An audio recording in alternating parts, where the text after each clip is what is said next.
You know, I can remember when kids used to like to have stories read to them. They'd actually beg their parents, like their fathers, to read these stories. Aw, Dad, you always start talking about that when I want to watch my program. It was a very big deal. Now let's see. Now here's a story. This is a story. There be monsters? Monsters? Yeah, sure, monsters. Listen.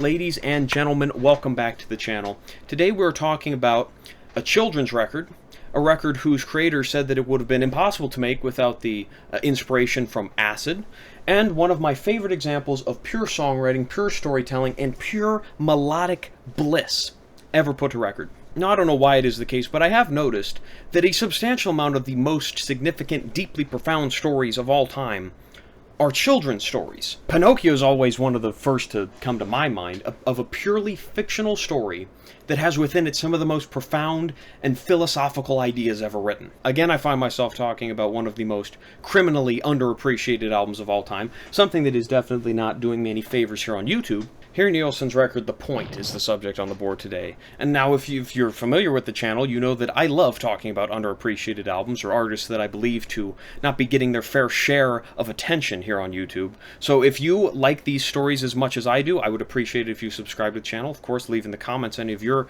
favorite examples of music throughout time that has been lost for whatever reason.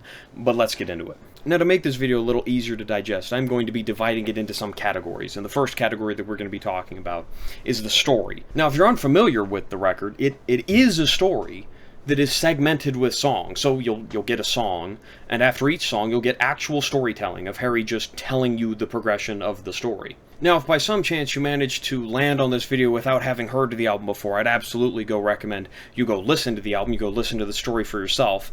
But if not, then here we go. So Harry was once quoted as saying, "I was on acid, I looked at the trees, and I realized that they all came to points, and even the little branches came to points, and the houses came to point, and I thought, oh, everything has a point, and if it doesn't, then there's a point to it." There's a mythical land called the Land of Point, where everything has a physical point to it. People have points, buildings have points, and so on. Anyways, a kid named Oblio was born one day, and he is pointless. Unlike all the other children who are born with the pointed heads, Oblio has a round head, and no matter how much time goes by, he doesn't develop his point. Now, no one really takes issue with this fact until the son of the Count gets beaten in a game by Oblio. The son goes and tells his father the story of the defeat in the game. Now, his father is a count, and the Count then cites the law of the land that all things must be pointed as a cause for the banishment of Oblio from the land. Oblio then is banished to the pointless forest, and the story then recounts his journey through the forest. Now, in the forest, Oblio has a sort of revelation. He discovers that regardless of how much he seeks to find something pointless, he can't do it. Everything he finds in the pointless forest has a point in one way or another. Now, right off the bat, I'm sure that you can see some philosophical ideas that are coming into context here. So we'll move into the philosophy section of this video. We have an othered character being treated unfairly because of his otherness. But I think that anyone that really claims this to be a simple story of discrimination, no matter how good their intentions, are just outright wrong, but I'll get to that a bit later.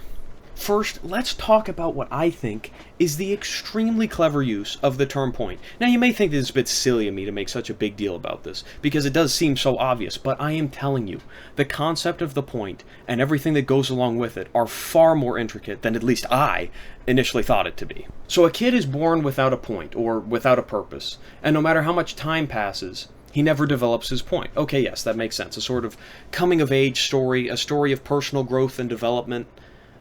Well, maybe, but I think the story is even more deep than that. This is a story of growth, but not one that's found out of personal cause. It isn't like this is a story of a character making a mistake and then learning from it.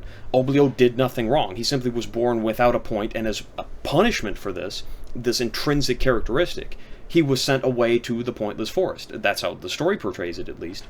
And while I think there's plenty of substance in that premise alone, I think we can go even a little bit deeper, okay? Oblio didn't have a point, and his way of living did not allow for his purpose to flourish. I mean, his name is Oblio, a name that begins and ends with the least pointed letter in the alphabet, and his mother attempts to disguise his pointless condition by knitting him a pointed cap. Now, this is interesting, because it almost seems to imply that his mother, in an attempt to help him not be othered and try to help him fit in, is hiding the fact that her child has no point, and instead of helping him to find his point, is simply disguising it for the sake of the world. And then when the Count invoked the law, no one really puts up much protest. In the film adaptation, it is clear that his parents were a bit distressed by the fact that their son was being sent away.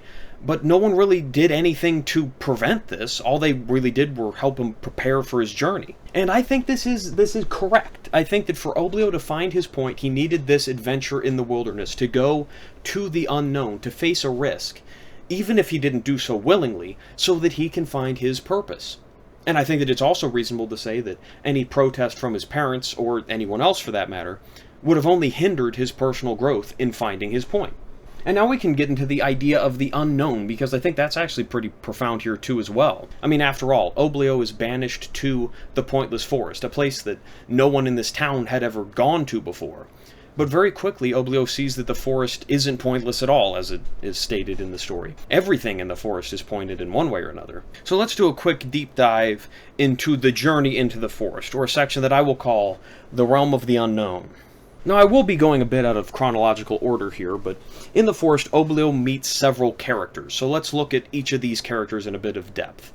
And we'll start with my singular point against this purely being a story of discrimination. One of the characters that Oblio meets is the three Fat Sisters, as they're called in the story, and Harry Nilsson, in his storytelling, clearly states that their point is fun and merriment. These are characters that do not have physical points, unlike just about everything else in the story. Yet they are clearly stated to have a point in the exact same way as everyone else. Therefore, I think that it's reasonable to say that even in this mythical world, a physical point, and also the lack of a physical point on Oblio, is not the only qualifier of purpose or inclusion in this story. Oblio also meets the Rockman, who is clearly depicted as a stoner character, who again doesn't have any physical points, but his purpose seems to be to find the point in everything that the average person doesn't see a purpose in. Now, maybe this is a fairly subtle attempt at painting Nilsson's own inspiration into the story. But regardless, in the story, the character has quite a strange, wandering, and infinitely quotable monologue about points and meaning, which is perfectly conceptualized in his quote, "You see what you want to see, and you hear what you want to hear." Now, knowing that this is the stoner character, it could be easy to blow this off as a meaningless, wandering rant. But I think that there's more of a purpose here too, as it shows that even the things that may seem pointless to some people are in fact incredibly meaningful to others. It all depends on your point of view. And we can dive a bit further into that concept with the Leaf Man character, who is a tree. Now, it is expressly stated that the point of the Leaf Man is to live and grow and bear leaves for the harvest. Now, Oblio is not a tree, and as such he cannot possibly share a point with the Leaf Man character, but again we can see this as a very meaningful insight where I believe Harry is saying that not everyone's points are going to be the same as one another. Even though the Leaf Man has the same physical attributes as the people in the town of Point, being that all his leaves are pointed, his actual point and his purpose is very far removed from that of the people. And then we have one of the most singularly interesting characters in the Pointed Man.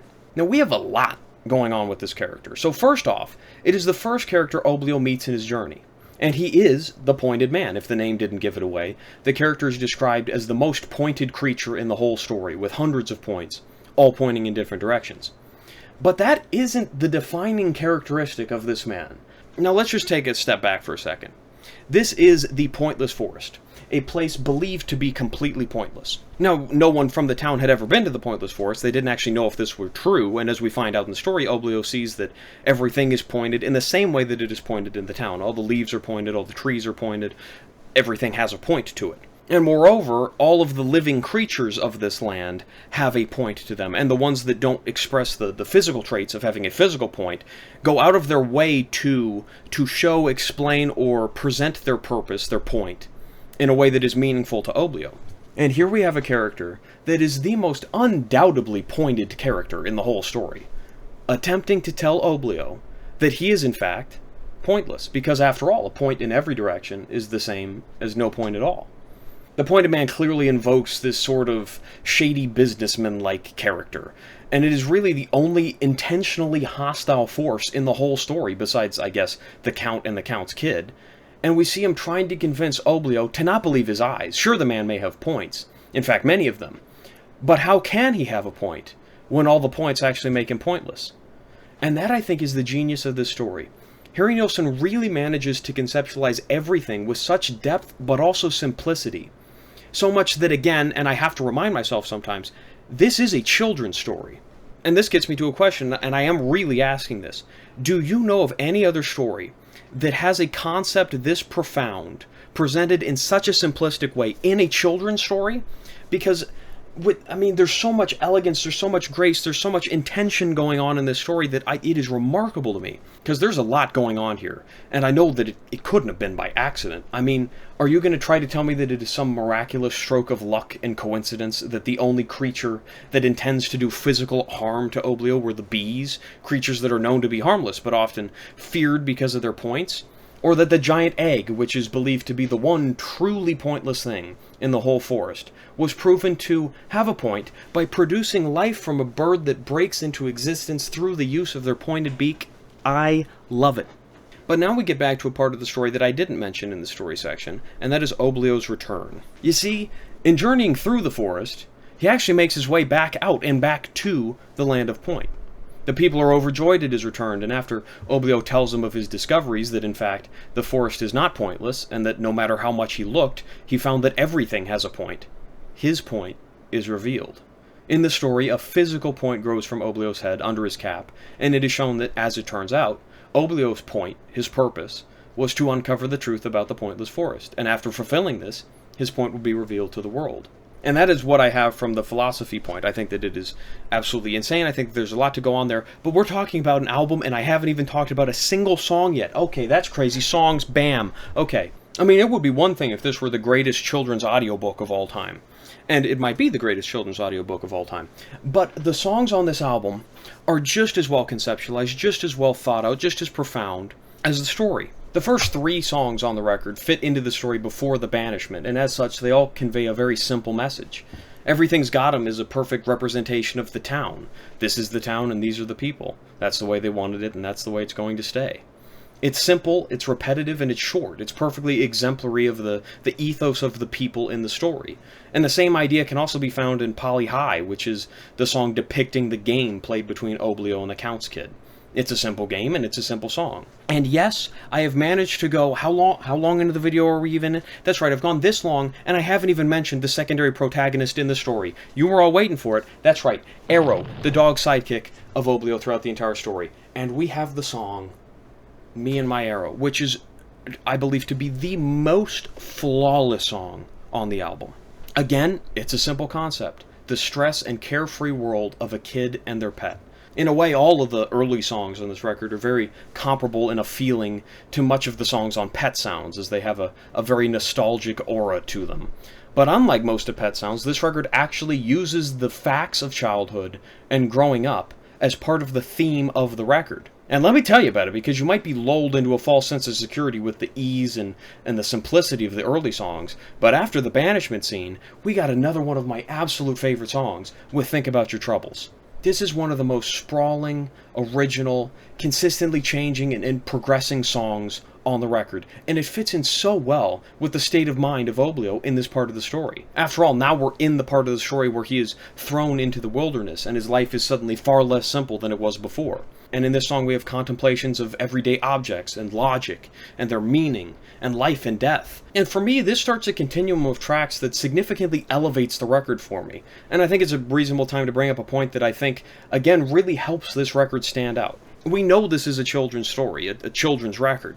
But Harry doesn't use this fact as a way to get lazy in his songwriting. The story is very simple. A boy goes on an adventure with his dog. That's as simple as you could possibly get, and that's what the story is. And any child can listen to the story, read the story, and get that from it. But the real depth to the story is that in so much, anyone can enjoy it. And the same applies to the songs here. The songs aren't a lazy just attempt at an instant earworm to get a child distracted for a while.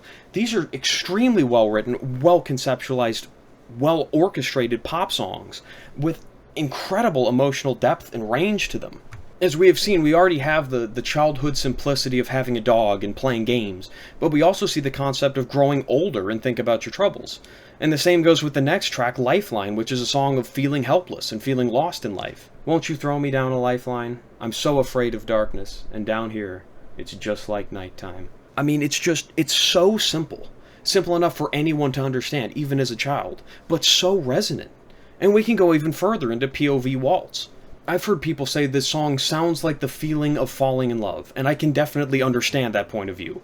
And suddenly the strangest things are happening. I hope it's not the last time. I had a drink or two an hour or so ago. It made me think of you, and now I know it's not the last time. You almost get a similar feeling of nostalgia here, but instead of nostalgia of childhood, it does feel like nostalgia of the feeling of falling in love. And again, I'll just let the lyric speak for itself within the first bridge. But as long as we're up here, we might as well stay in sweet harmony. And the outro of the song again, I mean, simplistic genius. But now I think I'm gonna fall, and I hope this isn't all. And on top of that, I hope it's not the last time. I couldn't tell you exactly what Harry wanted to depict in the song, but even just the concept. I'm up, I'm enjoying it. I hope this isn't the only time I get to feel this way. And now I'm falling, I'm losing it. But even still, even knowing what it feels like to lose, I hope it's not the last time. Yes, I love the lyrics. You know that. You're a sophisticated brailer. You know what we do on this channel. But now we can even go back into more depth into Harry having respect for his audience. This is a waltz. It's in 3/4 time. And this shows that not only is the progression in the lyrical depth as the record progresses, but also in the musical variety. I guess it can sound absurd to think that one song being in an alternate time signature means that there's a lot of variety in the record. But again, and I'm truly asking you, can you name me a single other record designed for children that is this original, deep, and varied, while being so easy to digest for anyone of any age? Because if it exists, I certainly haven't heard it. And the final song on the record, Are You Sleeping?, brings everything together for a flawless finale to the record. It brings back the simplicity of the first few tracks, but hits you with the significance of the tracks on the latter half. It seems to me like this song is meant to depict the act of feeling nostalgic itself, as if we're now far into the future, the characters are much older, and have already had the experience their life has to offer. Are you sleeping? Can you hear me? Do you know if I'm by your side? Does it matter if you hear me? When the morning comes, I'll be there by your side. And that whole section in the bridge with that part that there was a time, we had a time, there was a time when you were mine. I mean, it's a closure. It's a closure to the story in the sense that the story ends after the song with the section on Oblio's return to the village, but also a closure of the emotional depth of the record. We have experienced it in all the blissful feelings of being carefree as a child, the sudden realization that not only do you have things to worry about, but everything is worrying, to the feeling of falling in love, and lastly, the ability to look back on it all and be grateful that it all happened. And that is the point. If we can learn anything from Harry, it is that all things have a point, all things have a purpose. Sometimes you need to do a little bit of work to find it, sometimes you need to be thrown into the complete unknown against your own will to be able to find it. Sometimes the point of something is not even close to the point of yourself. Some things may seem completely pointless to you and have immense value to others. The same goes the opposite way. There's a lot of people who think that me talking about this album is completely pointless, but you know why they're wrong? Because you're here. And sometimes it just takes a journey through the pointless forest to discover the point of it all. So ladies and gentlemen, here we are at the end. I hope you enjoyed the video. I hope that you love this album. I hope that you show this album to your children, show this album to your grandchildren, show this album to your parents, show this album to your dog, show this album to anyone that will listen to it. Because I have already had 2 people in my life say that this is one of their favorite albums of all time because I showed them, watched it at my house. That's pretty cool. Watch the movie. The movie's free on YouTube. Is it intentionally free on YouTube? Not too sure about that one, but it's there. You get the original Ringo version. You can't buy the original Ringo version. Anyways, ladies and gentlemen, drop in the comments if you have any, again, anything that even comes close to this in terms of storytelling simplicity and depth. Anything, please let me know, because I actually want to find it, because I have not found it despite any attempts that I've made to find it. Subscribe to the channel if you haven't already. Check out some other videos, and see ya.